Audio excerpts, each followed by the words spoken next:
Bismillahirrahmanirrahim. Assalamu alaikum wa rahmatullahi wa barakatuh. Ceci est la traduction du deuxième cours de Cheikh Al-Bouti rahimahullah sur les sagesses d'Ibn Ata'illah al-Sakandari, al-Hakam. Et pour lever toute ambiguïté, en fait, juste rappeler que pendant toutes les audios, c'est le Cheikh Al-Bouti rahimahullah qui parle, c'est-à-dire que je rapporte de manière la plus approchée possible ses propos, sauf mention du contraire quand j'interromps pour donner peut-être une remarque sur la traduction qui va pas ou qui est difficile, ou voilà. Donc c'est parti. Alhamdulillahi Rabbil Alamin wa afdalu salati wa atammu taslimi ala sayyidina Muhammadin wa ala alihi wa sahbihi ajma'in. Louange à Allah, Seigneur des univers, et les meilleures bénédictions et salutations sur notre maître Muhammad et sur l'ensemble de sa famille et de ses compagnons. Allahumma akhrijna min dhulumati al-wahm wa akrimna bi nouri al-fahm waftah alayna bi ma'rifati al-ilm wa sahhil akhlaqana bil hilm waj'alna mimman yastami'una al-qawla fayattabi'una ahsana. Ô Allah, sors-nous de l'obscurité de l'illusion, ennoblis-nous par la lumière de la compréhension, ouvre-nous à la connaissance de la science, adoucis nos mœurs par l'indulgence et la patience, et permets-nous d'être de ceux qui, entendant les paroles, suivent les meilleurs. Ceci est le deuxième cours de la série des Durus, dans laquelle nous faisons l'explication des sagesses d'Ibn Ata'illah al-Sakandari, qu'Allah lui fasse miséricorde. J'ai reçu des questions un peu précipitées sur la première sagesse. Précipitées dans le sens où on n'a pas encore fait son explication détaillée.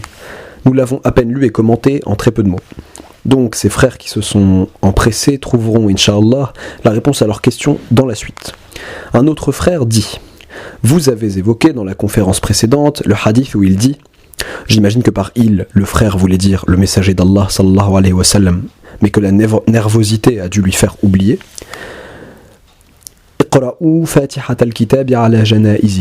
récitez l'ouverture du livre, la Fatiha, sur vos janaiz, sur vos morts. Le frère dit: ce sur quoi il n'y a absolument aucune divergence, ce sur quoi il n'y a pas même deux personnes en désaccord, c'est que le sens du hadith est la lecture de la Fatiha lors de la prière mortuaire. Mais pas sur les morts de manière générale. Toute la communauté s'accorde à l'unanimité à dire que la lecture avant ou après l'enterrement est une innovation. Remarquez le sectarisme dans la question de ce frère. Mon frère, d'où sors-tu qu'il n'y a pas deux personnes en désaccord sur le sens du hadith tel que tu l'as évoqué? Ça, c'est ce sur quoi tu es en accord avec toi-même. Ça, c'est ton avis personnel. Quant au hadith, ce qu'il dit, c'est « lisez la Fatiha sur vos morts ». Comment aurions-nous le droit de lier ce propos absolu et sans condition à la prière des funérailles? Ce qui est cité de manière absolue et sans condition s'applique de manière absolue et sans condition. D'où nous viendrait-il de dire « Ah, ça veut dire lisez la Fatiha dans la prière ». Le prophète sallallahu alayhi wa sallam, arabe éloquent qu'il était, aurait très bien pu dire « Lisez la Fatiha dans la prière mortuaire ». Iqra'u Fatihat al-Kitabi fi s-salati ala janaizikum. Mais le mot de prière n'est pas présent. Mais si ce frère qui s'est totalement accordé avec lui-même et qui nous a rapporté cette unanimité intrapersonnelle, cet accord avec lui-même, s'obstine à dire que le sens du hadith est celui qui lui a donné, alors il ne faudrait, selon ses dires, pas lire dans la prière mortuaire autre chose que la Fatiha. Parce que si nous comprenons le hadith de cette façon, et que le messager d'Allah sallallahu alayhi wa sallam ne nous a ordonné dans cette prière que la Fatiha, alors les invocations que nous faisons lors de cette prière ne sont pas nécessaires, et la bénédiction sur le prophète sallallahu alayhi wa sallam n'est pas nécessaire non plus, puisqu'alors le messager d'Allah sallallahu alayhi wa sallam nous aurait appris cette prière comme une simple lecture de la Fatiha. Reviens aux savants de la science du hadith, mon frère, qui ont expliqué ce hadith. Tu n'en trouveras pas un qui dit de telles choses. Il se peut qu'il y ait des gens comme toi qui donnent leur avis comme ça. Ça, c'est un avis. Et il vient de toi. Mais reviens vers toi-même et tu verras que ce que tu dis est contraire aux règles de base de l'exégèse des textes. Al-lafdhul mutlaq yajri ala itlaqih. Ce qui est cité sans condition et de manière absolue s'applique sans condition et de manière absolue.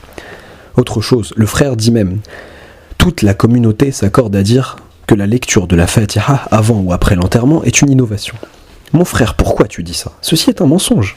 La communauté s'accorde sur le fait que c'est une innovation. Reviens au livre des Furuq d'Al-Faraqi, les distinctions d'Al-Faraqi, Al-Qarafi, un savant de madhab malikite. J'imagine que le frère demandeur est aussi de madhab malikite, car sa façon d'écrire est marocaine, tout comme son sectarisme.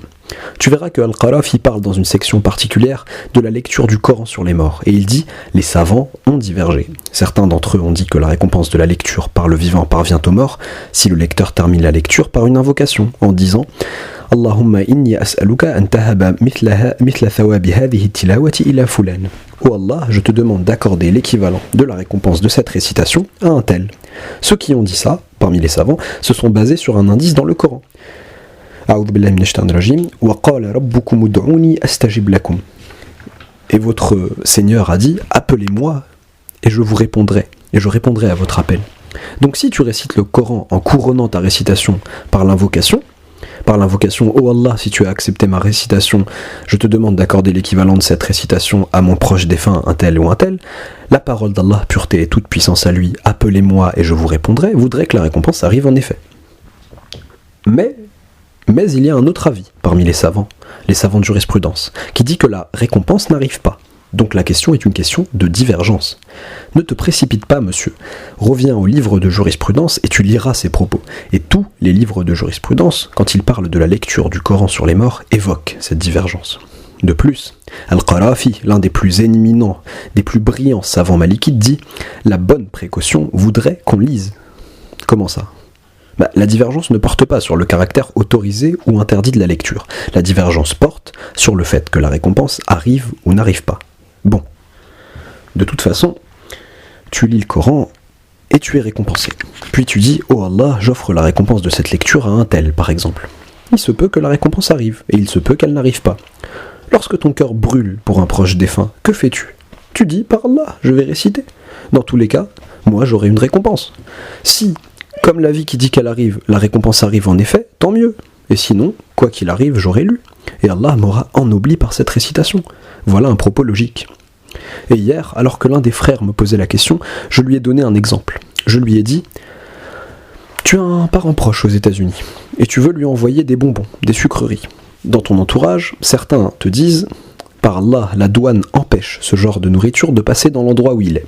À l'aéroport, ils peuvent refuser de faire entrer ça. » D'autres t'ont dit « Si, c'est faisable, il est permis de faire entrer des sucreries, il n'y a pas de souci. » Tu te trouves alors perplexe.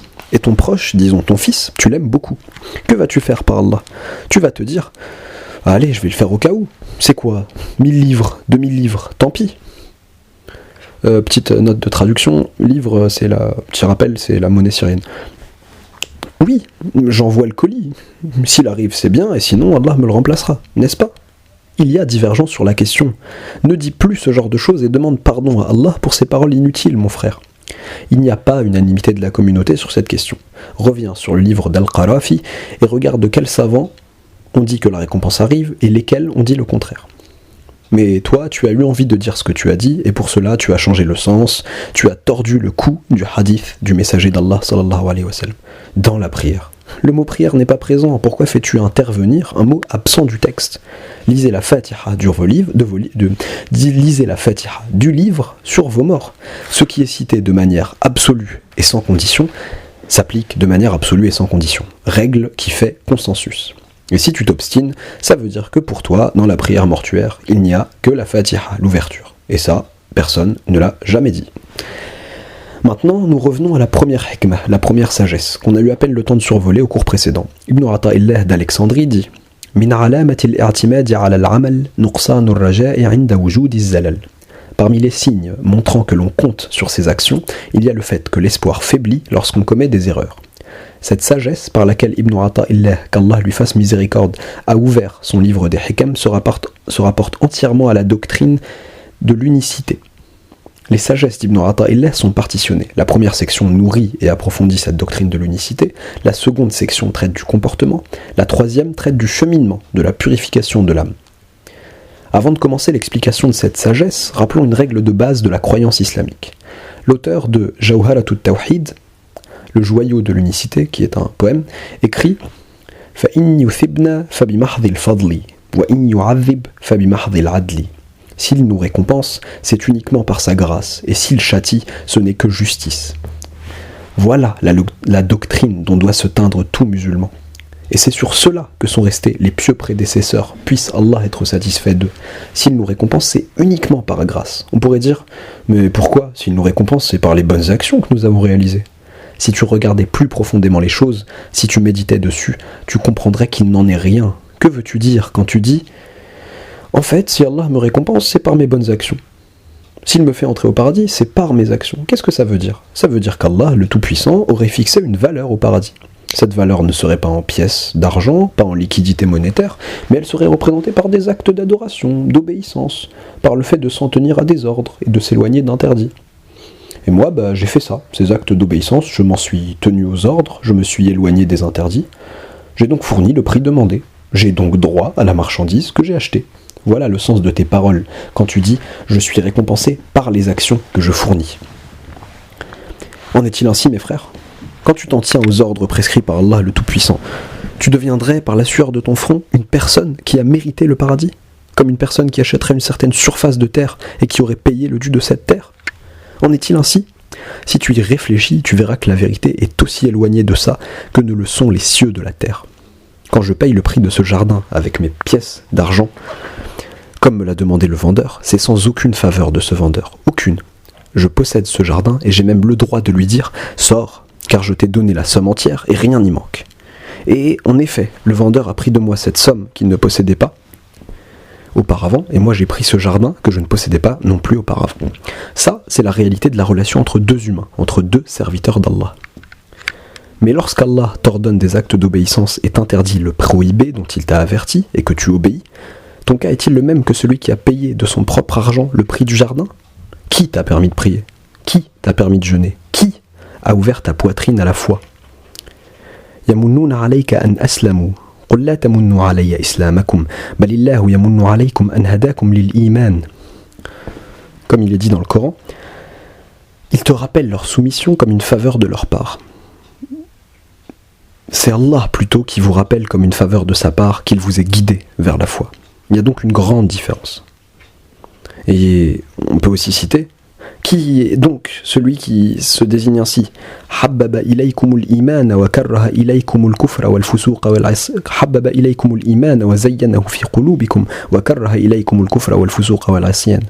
Qui donc vous a rendu cher la foi, l'a embellie dans vos cœurs, tout comme il vous a fait détester la mécréance, la perversité, la désobéissance. Allah, pureté et toute puissance à lui. Qui t'a ouvert la poitrine au fait d'aller dans une des maisons d'Allah, les mosquées, pour prier en groupe, puis rester assis à écouter ce qui te rapproche d'Allah, pureté et toute puissance à lui. Qui? Allah, pureté et toute puissance à lui. Donc, ce que tu pouvais imaginer comme un prix que tu dépenses de ta propre possession dans le but d'acquérir le paradis d'Allah, comme celui qui a payé le prix du jardin de son propre argent, eh bien, ceci est une comparaison qui ne tient pas la route entre deux situations très différentes. Oui, donc tu n'as même pas le droit d'imaginer que tu mérites. Portez attention à mon propos car il est précis. Tu n'as pas le droit de t'imaginer que tu mérites le paradis d'Allah car tu aurais fait ce qui t'est demandé en lui obéissant et en s'éloignant de ce qu'il t'a interdit.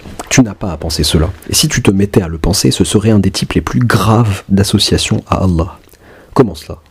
Ce genre de pensée veut dire que tu crois que ta prière vient d'une capacité qui t'est inhérente, qui vient proprement de toi, et que tu l'as fait comme une faveur que tu donnerais à Allah.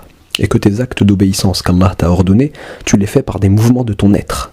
Être que tu posséderais toi-même, par une capacité que tu posséderais toi-même. Tu posséderais donc tes actes et tes capacités, et le Créateur n'aurait rien à voir là-dedans. Et ainsi, tu lui aurais servi ces actes d'obéissance sur un plateau, en lui disant « Voilà tes ordres, je les ai remplis par ma capacité, par mon être, par mon action. Donne-moi donc le paradis que tu m'as promis. » Ça, mes frères, ça, c'est de la vente et de l'achat. Je t'ai donné le montant, et il est donc de mon plein droit d'exiger ce que j'ai acheté. Trouvez-vous ça normal ? Si tu dis cela, tu es sorti de ta nature d'esclave d'Allah, et le sens de ton esclavage, de ta servitude envers Allah le Tout-Puissant, t'a été occulté. Où es-tu des paroles que le prophète sallallahu alayhi wa sallam enseignait dans le hadith Qudusi ? La hawla wa la quwwata illa billah. Il n'y a de pouvoir et de force que par Allah. Où es-tu de cela ? Où es-tu de la certitude croyante, ne souffrant d'aucun doute, qu'Allah est le créateur des actions de ses esclaves, ses serviteurs, qui crée les actions de ses serviteurs? Cela ne fait pas longtemps depuis nos cours de doctrine. tous les pieux prédécesseurs et les gens de la sunna et du consensus sur leurs traces, représentés par les ash'arites et les maturidites, disent bien qu'Allah est le créateur des actes de l'homme. Donc, quand je loue Allah avec ma langue, quand je dis Alhamdulillah, je dois remercier Allah parce qu'il a fait bouger ma langue. Et quand je me lève dans la nuit noire pour prier, je dois remercier, complimenter Allah pour m'avoir permis cette prière entre ses mains, ce qiyam. Si ce n'était son amour pour moi, comme le disait la servante, si ce n'était son attention pour moi, sa délicatesse envers moi, je me serais noyé dans mon sommeil profond et je ne me serais pas levé pour prier du tout. Je pense vous avoir déjà raconté l'histoire de cette servante à une occasion antérieure. Il s'agit d'une jeune fille, d'une fille pieuse, qui travaillait pour une famille. Une nuit, le chef de famille se réveilla et vit la fille prier dans un coin de la maison. Et il l'entendit dire, durant sa prosternation, « Oh Allah, je te demande, par ton amour pour moi, de me rendre heureuse, de préserver ma santé, d'être généreux envers moi, etc. » Et elle lui demandait tout ce qu'elle voulait. Mais elle demandait ça en disant, « Je te demande par ton amour pour moi. » L'homme n'a pas trouvé cette parole appropriée. Quand elle finit sa prière, il lui dit « Qu'est-ce que c'est que cette manière de faire la chouchoute avec Allah ? Tu dois plutôt dire « Oh Allah, je te demande par mon amour pour toi de me rendre heureuse, etc. etc. » Elle lui répondit « Maître, si ce n'était son amour pour moi, il ne m'aurait pas réveillé à cette heure. Si ce n'était son amour pour moi, il ne m'aurait pas permis cette prière en face de lui. » Remarquez bien les frères, c'est ça la doctrine d'unicité dont devrait se teindre tout musulman. Comment peux-tu considérer ta prière comme une faveur donnée à Allah alors que c'est Allah lui-même qui t'y a assisté, qui t'a permis de la faire? Oui. Ça, c'est le principe arboré par l'auteur du joyau de l'unification, Jawharatut Tawhid. Et tous les savants de la doctrine, quand ils disent فَإِنْ يُثِبْنَا فَبِمَحْضِ الْفَضْلِ وَإِنْ يُعَذِّبْ فَبِمَحْضِ الْعَدْلِ. S'il nous récompense, c'est uniquement par grâce, et s'il châtie, ce n'est que justice. Nous parlons de la première moitié, bien entendu, celle de la grâce. C'est là qu'une question peut se poser à l'esprit. Eh bien, si les choses sont ainsi, Allah le Tout-Puissant n'a-t-il pas dit dans le Coran « Udkhulul jannata bima kuntum ta'maloun » Entrez au paradis pour ce que vous œuvriez. Le Créateur, pureté et toute puissance à lui, n'a-t-il pas répété ça, ce genre de propos plusieurs fois? Si, il l'a dit, plusieurs fois même. Mais remarque, mon frère, puisse ton amour pour Allah augmenter, puisse ton sentiment de servitude envers Allah augmenter, puisse ce sentiment t'absorber encore plus, remarque que ces paroles sont unilatérales.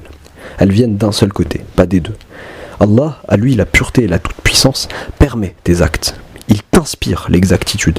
Et tu mugis, tu te répands en supplication à sa porte, en disant « Oh Allah, sans toi, je n'ai ni pouvoir ni force. » En disant « Nasiyati biyadik, tusarrifuha kama tasha, fakhudh biha ila tariq as-sa'adati war-rashad. » Mon front, mon être est entre tes mains, et tu l'orientes comme tu le veux. Amène-le donc sur le chemin du bonheur et de la bien-guidance. Le Créateur, à lui la pureté et la toute-puissance, répond à ton invocation. Il ouvre ta poitrine au bien, il ouvre ta poitrine aux bonnes œuvres. Il te permet ces bonnes œuvres et t'y assiste. Après quoi il te dit au jour de la résurrection « Udkhulul jannata bima kuntum ta'maloun » Entrez au paradis pour ce que vous œuvriez. Est-ce qu'il s'agit de signer, comme ils disent, un contrat entre deux parties, avec signature du vendeur et de l'acheteur? Non. Le Créateur, pureté et toute puissance à lui, par amour et par grâce, a fait de tes actes une cause d'entrée au paradis, a fait de tes actes une cause de cette récompense, par grâce, par charité.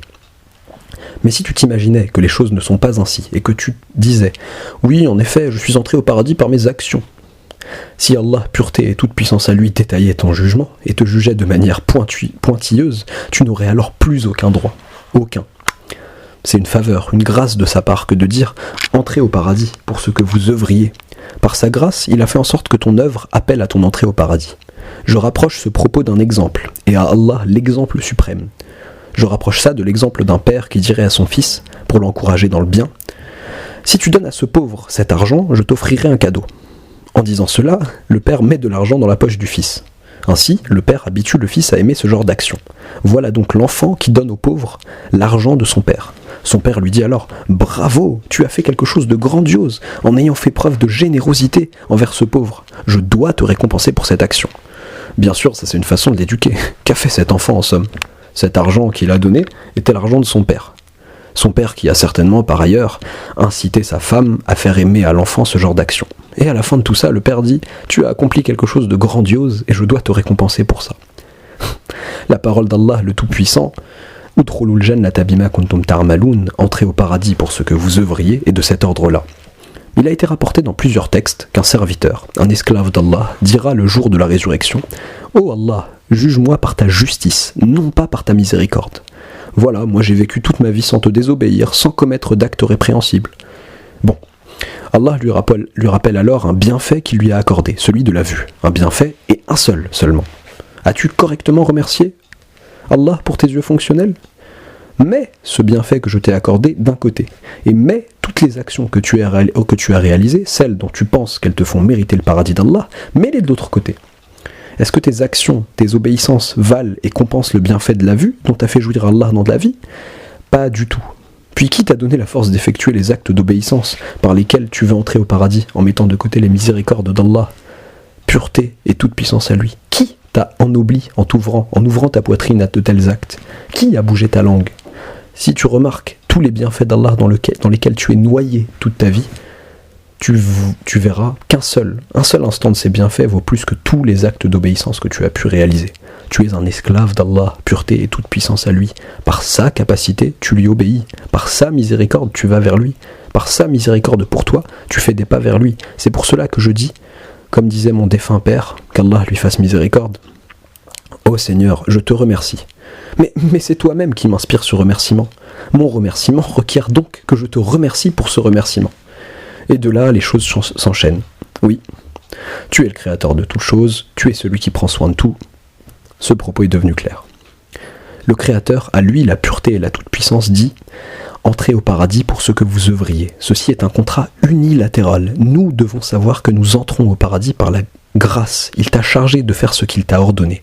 Et quand tu fais ce qu'il t'a ordonné, tu dois savoir que tu recherches Allah le Tout-Puissant, en faisant abstraction de toute autre chose, n'ayant devant toi que l'envie, l'espoir de sa miséricorde. Oui. Un homme pieux vit en rêve un autre homme pieux, un homme de Dieu défunt. Il demanda au défunt « Comment Allah le Tout-Puissant t'a-t-il jugé ? Et qu'as-tu trouvé ?» Le défunt lui répondit « Allah m'a fait comparaître entre ses mains et m'a demandé « Avec quoi me viens-tu ? Avec quels actes d'obéissance ?» Je lui répondis « Ô Seigneur, je suis un esclave. L'esclave et tout ce qu'il possède sont la possession de son maître. Je suis venu avec l'envie, l'espoir de ta générosité, et je ne suis pas venu à toi avec quoi que ce soit qui serait ma possession. L'esclave vient seul, il ne vient pas avec des choses qu'il offrirait à son maître. Mais qui est-il pour donner des choses à son maître, alors que lui-même et tout ce qu'il possède appartiennent à ce maître ? Voilà le sens des paroles du messager d'Allah sallallahu alayhi wa sallam dans le hadith rapporté par Al-Bukhari d'après Abu Huraira, mais aussi d'après notre mère Aïcha et aussi d'après Abu Sa'id al-Khudri, et rapporté de plusieurs manières et même d'autres rapporteurs que Al-Bukhari. Lan yudkhila ahadakumul jannata amaluh qalu wala anta ya Rasulallah qala wala ana illa an yataghammadani Allahu bi rahmatih. Donc là je fais un petit topo traduction, c'est plus Cheikh al-Bouti rahimallah qui parle, c'est moi. Au dernier cours j'ai traduit ce hadith en disant « Aucun d'entre vous n'entrera au paradis par ses œuvres ». C'est à peu près ça, mais je vais nuancer un peu plus précisément, c'est plutôt « Vos actions ne feront entrer aucun d'entre vous au paradis ». Ils demandèrent « Pas même toi, ô envoyé d'Allah ?» Il répondit « Pas même moi, sauf si Allah me couvre de sa miséricorde ». Ça, ce sont les paroles du messager d'Allah sallallahu alayhi wa sallam. Avant de le citer, je vous ai montré un lit pour la science qu'on doit connaître en ce qui concerne la doctrine de l'unicité. Maintenant, les frères, la compréhension de ce hadith n'est-elle pas claire ? Si, je pense. Remarquez la précision des paroles de notre maître, le messager d'Allah sallallahu alayhi wa sallam. Il n'a pas dit « Lan yudkhilallahu ahadakumul jannata bi'amalihi ». C'est-à-dire qu'il n'a pas dit « Allah ne fera entrer aucun d'entre vous au paradis par ses œuvres ». Il n'a pas dit ça. Au contraire, Allah fera entrer l'homme par ses actes. Entrez au paradis pour ce que vous œuvriez. Mais qu'a dit le messager d'Allah sallallahu alayhi wa sallam ? Lan yudkhila ahadakumul jannata amaluh. Vos actions ne feront entrer aucun d'entre vous au paradis. Donc si tu laisses la miséricorde d'Allah de côté, et si tu dédaignes la générosité d'Allah, son pardon envers toi, sa satisfaction, et que tu dis non, moi j'ai des actions qui me rendent indépendant de tout ça. Sache alors que tes actes te décevront grandement et ne te feront pas entrer par eux-mêmes au paradis. Tes actes ne sont pas le prix que tu dépenses comme le prix que tu dépenserais pour un jardin que tu aurais acheté, de telle sorte que si son ancien propriétaire refusait de quitter les lieux, tu intenterais un procès contre lui. Tu te plaindrais au président qui l'expulserait alors pour te donner le jardin. Non. Voilà le sens des paroles du messager d'Allah sallallahu alayhi wa sallam. Vos actions ne feront entrer aucun d'entre vous au paradis. Allah le fait entrer au paradis. Allah te fait entrer au paradis par ses actions.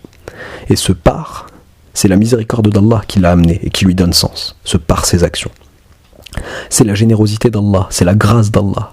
Pureté et toute puissance à lui. Oui, le Créateur t'ordonne, puis il t'ouvre la poitrine, puis il te facilite les choses, puis quand tu te trouves impuissant, c'est lui qui te donne la capacité d'œuvrer, de te prosterner. Il te donne l'argent pour ensuite te dire « Man dalladhi yuqridu Allaha qardan hasana » Qui donc pour prêter à Allah un bon prêt? Eh ben, c'est lui qui possède tout, puis il te demande « Veux-tu me prêter une partie de ce que tu possèdes ?»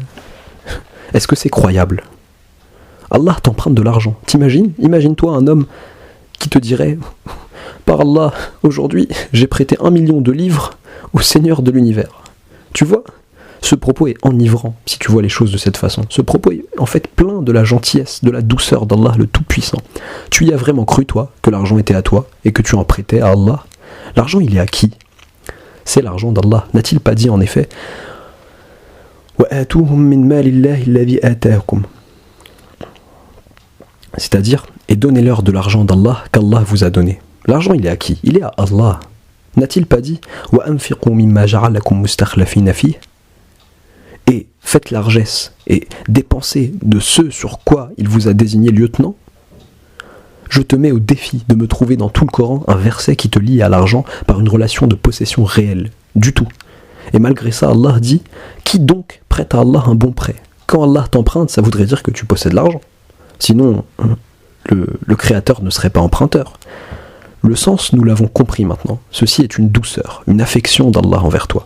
Il te donne l'argent alors que c'est lui qui le possède. Il t'en donne la charge, il te nomme lieutenant sur cet argent, et c'est lui qui le possède, et c'est lui qui te possède avec lui. Pour solliciter ton affection, il te dit « Veux-tu me prêter une partie de cet argent que tu détiens, et je te promets de te le multiplier par 10 ?» Vois à quel point Allah est généreux, précautionneux et délicat avec toi. Tu ne peux pas venir comme ça et dire « Oh, c'est dans la poche, je suis propriétaire, je possède. » Tu dois répondre « Oh Seigneur, cet argent est tien, chaque don est tien, je suis en ta possession, mes habits sont en ta possession, mes pièces sont en ta possession. Oui. Et je finirai par revenir entièrement vers toi. Tout ceci, tout ce que tu m'as donné n'est que grâce de ta part. Oui, voilà comment doit être le raisonnement de l'esclavage, de la servitude. C'est le raisonnement de la reconnaissance de la grâce d'Allah, pureté et toute puissance à lui. Donc, nous avons goûté aux propos de notre maître, le messager d'Allah, sallallahu alayhi wa sallam, et nous l'avons saisi. Vos œuvres ne feront entrer aucun d'entre vous au paradis. Autrement dit, les œuvres, si elles sont considérées de manière indépendante, comme un prix, eh bien ces œuvres ne feront entrer personne au paradis. Voilà la raison, nous l'avons comprise. Ils ont dit « Pas même toi, ô messager d'Allah ?» Il répondit « Pas même moi. » Quelle est la nuance? Par la miséricorde d'Allah, il m'est permis de faire ce que je fais. Et par la grâce d'Allah, je me réveille la nuit pour prier. Et par la générosité d'Allah, je marche sur son chemin. Et sur cet aspect-là, il n'y a aucune différence entre un prophète, un homme très pieux ou un homme quelconque. Aucune. Puis le prophète sallallahu alayhi wa sallam a ajouté « Sauf si Allah me couvre de sa miséricorde ». Autrement dit, les gens qu'Allah le Tout-Puissant ennoblit en leur accordant les jardins de l'éternité, et nous lui demandons d'en faire partie, eh bien ces gens-là, il leur accorde ça par miséricorde de sa part. Par miséricorde. Y a-t-il une contradiction entre le fait qu'Allah, le Très-Haut, te fasse entrer au paradis par sa miséricorde et le fait qu'il t'ordonne de l'adorer? Y a-t-il une contradiction? Non. Il t'ordonne de l'adorer, tu l'adores. Et cette adoration ne constitue pas, par essence et en tant que telle, un prix pour le paradis. Mais le prix par lequel Allah te fait entrer au paradis, c'est sa miséricorde envers toi. Remarque la parole d'Allah, le Très-Haut. Wa rahmati wasi'at kulla shay. فسأكتبها للذين يتقون ويؤتون الزكاة والذين هم بآياتنا يؤمنون. Et ma miséricorde embrasse toute chose. Je la prescrirai donc pour ceux qui pratiquent la piété et acquittent l'impôt, la zakat, pour ceux qui sont croyants en nos signes. Quelqu'un pourrait dire, si je suis croyant et pieux, qu'est-ce que j'en ai à faire de cette miséricorde? J'entre par justice. Mais non, Allah n'a pas dit ça. Et ma miséricorde embrasse toute chose, je la prescrirai donc aux croyants, aux pieux. Et même si tu étais dans la piété d'Allah, de ta petite enfance au jour de ta mort, tu ne pourrais pas faire sans la miséricorde d'Allah le Très-Haut. Jamais, de quelque manière que ce soit. Ce raisonnement, nous en avons pris connaissance, les frères. Maintenant, revenons sur le propos d'Ibn Ata'illah, من علامة الاعتماد على العمل نقصان الرجاء عند وجود الزلل. Parmi les signes qui montrent que l'on compte sur ses œuvres, il y a le fait que l'espoir diminue quand on commet des erreurs. Ne t'avise pas de compter sur tes œuvres. Ce qu'Allah t'a ordonné, tu te l'ordonnes. Ce qu'Allah t'a interdit, tu te l'interdis. Et si tu espères, si tu as envie de la miséricorde d'Allah, fais en sorte que dans ton espoir de la récompense d'Allah, tu comptes sur sa grâce, sa générosité, pas sur tes actions, tes œuvres, jamais. Si tu établis tes œuvres en tant que prix, tu réaliseras que ces œuvres sont d'une extrême futilité. Quel service as-tu rendu à Allah pour lui dire « Voilà, je t'ai donné le prix et rien n'y manque ». Ton espoir en la miséricorde d'Allah doit toujours se baser sur sa grâce. Ça, c'est bon. De même, ta peur de la colère d'Allah, le Tout-Puissant, doit être en rapport avec tes manquements vis-à-vis de lui. Ça, il le faut. Si un homme qui priait des prières surrogatoires la nuit s'arrêtait de le faire et ne se réveillait plus que pour la prière du Fajr, si cet homme-là te dit « je priais la nuit et certainement j'avais beaucoup de hasanat, beaucoup de bonnes actions à mon compteur, maintenant les bonnes actions ont disparu, peut-être que la moitié a disparu, puisque je ne fais plus ces prières de nuit », tu vois ces paroles. Ce que cet homme s'imagine montre que lorsqu'il espère la miséricorde et la grâce d'Allah, son espérance est fondée sur ses œuvres. Et lorsque tu comptes sur tes œuvres personnelles, ceci est une sorte d'association à Allah qui a fait son chemin et qui a infecté la croyance en l'unicité d'Allah dans ton cœur. Fais attention. C'est vrai que tu peux faire preuve de manquement. Il n'y a aucun doute là-dessus. Le sens de mes paroles n'est pas de dire par Allah, si ce que l'on espère est la miséricorde d'Allah, c'est bon. Que je fasse ou que je ne fasse pas, que je prie ou pas, que je jeûne ou pas, que j'œuvre ou pas, qu'importe. Moi j'espère la miséricorde d'Allah. Non. Ce n'est pas le sens des paroles d'Ibn Ata'illah, ni des savants de la doctrine de l'unicité. Le Créateur tout-puissant a dit « Et ma miséricorde embrasse toute chose ». Puis qu'est-ce qu'il a dit ? Qu'il la prescrirait pour tout le monde ou pour des groupes particuliers de gens ? Pour ceux qui croient en lui, pour ceux qui le craignent, tu dois le craindre, tu dois marcher vers la guidance sur le chemin d'Allah, et tu dois en même temps savoir que c'est par sa miséricorde que tu entres au paradis. Voilà comment se formule la servitude, l'esclavage vis-à-vis d'Allah, pureté et toute puissance à lui. Notez bien le sens de ces paroles, mes frères, qu'une personne ne vienne pas dire ensuite « Ibn Ata'illah nous trompe, il nous rend séduisante l'idée de faire preuve de manquement dans les actes d'obéissance, et que nous nous attachions à notre espoir dans la miséricorde d'Allah, pureté et toute puissance à lui. » Si cette compréhension était exacte, on aurait d'autant plus dû comprendre la même chose des paroles du messager d'Allah, sallallahu alayhi wa sallam. N'a-t-il pas dit « Vos œuvres ne feront entrer aucun d'entre vous au paradis ?» jusqu'à avoir répondu quand ils lui ont demandé « Pas même toi » jusqu'à avoir répondu « Pas même moi ?» Bon. Mais est-il concevable qu'un compagnon rétorque « Bah alors à quoi bon œuvrer ? Nous on s'accroche à la miséricorde du Créateur et on dit « Yallah !» Mais le Créateur, à lui la toute-puissance, a dit « Ma miséricorde est suspendue, sauf pour quiconque m'obéit. Mon pardon est suspendu, sauf pour quiconque marche sur mon chemin. Marche donc sur son chemin, réponds à ses ordres. Interdis-toi ce qu'il t'interdit tant que tu peux. Et malgré ça, tends la main pour demander secours à Allah en comptant sur sa grâce, sa miséricorde, sa générosité. Voilà ce que nous devons savoir, les frères. Par exemple, le Créateur a mis à mon cou la responsabilité d'effectuer des devoirs. La prière, le jeûne, l'aumône, les actes de bienfaisance, le fait d'assister à ce genre d'assises avec les frères. Il m'a donné ses ordres. Ça, c'est le fait de l'esclavage. C'est le tribut de ma servitude, de mon esclavage vis-à-vis d'Allah. Le tribut de mon esclavage, un point c'est tout, et rien de plus. Allah, le Tout-Puissant, peut tout à fait me dire, s'il le désire, fais ceci, fais cela, pour, en fin de compte, me jeter dans son châtiment. N'est-ce pas qu'il le peut ? Si, il le peut. Le Créateur, à lui la toute-puissance, fait ce qu'il veut. Et personne, absolument personne, ne peut faire appel de son jugement. Donc, moi, par le fait de mon esclavage, je m'exécute aux ordres d'Allah. Et c'est le tribut de cet esclavage. Je m'exécute dans ses ordres pour ensuite ouvrir les yeux, pour ensuite regarder le ciel et dire « Allahumma inni abduk, ibnu abdik, wabnu amatik, nasiyati biyadik, madin fiya hukmuk. Allahumma la tu'amilni bima ana lahu ahl, bal amilni bima anta lahu ahl. » Autrement dit, ô Seigneur, je suis ton esclave, ton serviteur, fils de ton serviteur et fils de ta serviteur. Mon front est entre tes mains, tes décisions me concernant se réalisent sans recours. Tes décrets vis-à-vis de moi sont justice. Je te demande ta miséricorde. N'agis pas avec moi comme il me sied, mais agis avec moi comme il te sied. N'as-tu pas dit au Seigneur, Qul kullu ya'malu ala shakilatihi? Dis, chacun agit selon sa nature, son essence. Ta nature est la miséricorde. Fais-moi donc miséricorde. Ta nature est le pardon. Pardonne-moi donc. Je ne dis pas avoir fait quoi que ce soit. J'ai juste payé le tribut de mon esclavage. Et si seulement j'avais pu le payer vraiment comme il se doit, j'ai payé une part très très négligeable de ce tribut. Et maintenant je suis dans le besoin. J'ai besoin de ta générosité, tel le mendiant qui s'arrête devant les riches, qui leur demande de le secourir par la nourriture et l'argent. Voilà comment doit être la servitude vis-à-vis d'Allah, pureté et toute puissance à lui. Et voilà le sens de la parole de notre maître, le messager d'Allah, sallallahu alayhi wa sallam, quand il dit « Vos actions, vos œuvres ne feront entrer aucun d'entre vous au paradis ».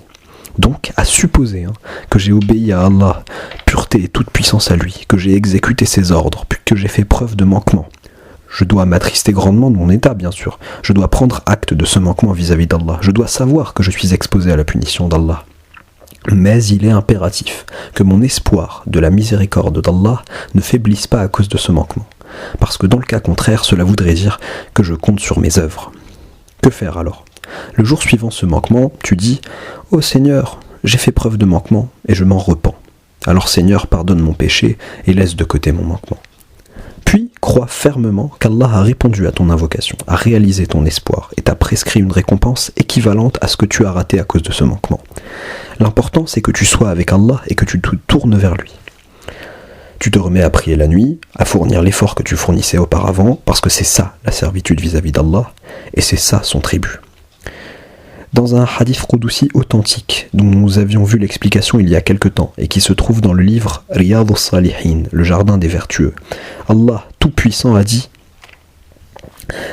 أذنب عبدي ذنبا فقال أي ربي لقد أذنبت ذنبا فاغفر لي ذنبي يقول الله علم عبدي أن له ربا يأخذ بالذنب ويغفره فقد غفرت لعبدي ثم يذنب مرة أخرى ذنبا ثانيا يقول أي ربي لقد أذنبت ذنبا فاغفر لي ذنبي يقول الله علم عبدي أن له ربا يأخذ بالذنب ويغفره فقد غفرت لعبدي ثم يعصي الثالثة ويقول أي ربي لقد أذنبت ذنبا فاغفر لي ذنبي يقول الله عز وجل علم عبدي أن له ربا يأخذ بالذنب ويغفره فقد غفرت لعبدي فليفعل ما شاء فقد غفرت له.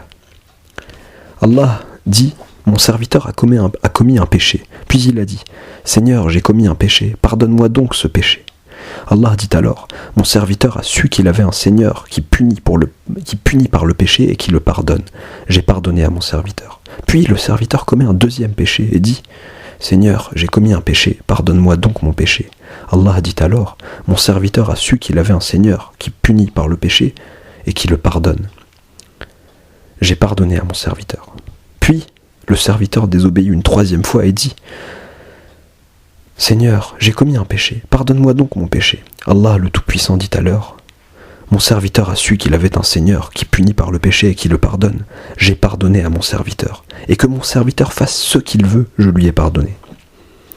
Qu'est-ce que cela veut dire ? Cela veut dire que si Allah le Tout-Puissant te gracie, te pardonne, c'est par sa délicatesse. Et s'il te punit, c'est par sa justice. Il peut tout à fait te châtier. Tu es son esclave. Il peut le faire dans tous les cas, même si tu lui obéis. Que dire alors si tu lui désobéis ? Oui. Donc l'homme qui, par exemple, a désobéi à Allah le Tout-Puissant, fait preuve de manquement vis-à-vis de ses devoirs, eh bien cet homme-là, même cet homme-là, ne doit pas dissimuler son visage de la miséricorde d'Allah. Cette miséricorde vient par le biais de ton retour vers Allah et l'exposition du sens de ton esclavage entre ses mains. Par sa miséricorde, Allah, pureté et toute puissance à lui, te pardonne. Oui, tu dois connaître cette vérité. Ces paroles, c'est notamment les jeunes qui doivent les comprendre. Ces jeunes dont beaucoup se sont noyés dans les distractions, l'oubli, la désobéissance d'Allah. Peut-être même avec des péchés tellement graves que certains de ces jeunes se disent « J'ai désobéi à Allah, j'ai fait ceci, j'ai fait cela ». Bon, à la base, il ne devrait pas dire ce qu'il a fait. Mais le pauvre, son cœur est tellement brûlé qu'il le dit. Et il s'imagine qu'Allah ne lui pardonnera pas. Tu lui dis mon frère, Allah peut te pardonner. Il te répond non, moi j'ai fait ça et ça et ça, et mon péché est grand, et Allah ne va pas me pardonner. Et ces jeunes garçons, peut-être même ces jeunes filles, s'imaginent souvent que ce péché est en fait beaucoup trop grand pour le pardon, beaucoup trop grand pour être pardonné. En réalité, ces gens-là comptent sur leurs œuvres, et ça c'est une erreur. Qui es-tu? Et que sont tes actes d'obéissance pour que tu t'imagines que si tu en faisais, tu serais immunisé contre le châtiment d'Allah? Donc pour toi, ces actes d'obéissance sont une grande chose, et ça, c'est une erreur. Bon, peut-être nous reste-t-il encore quelques mots à dire sur ce thème, ce sera la prochaine fois, Inch'Allah. Je pense que maintenant, les questions des frères qui en ont envoyé avec quelque peu d'empressement ont trouvé leur réponse. Walhamdulillahi Rabbil Alamin.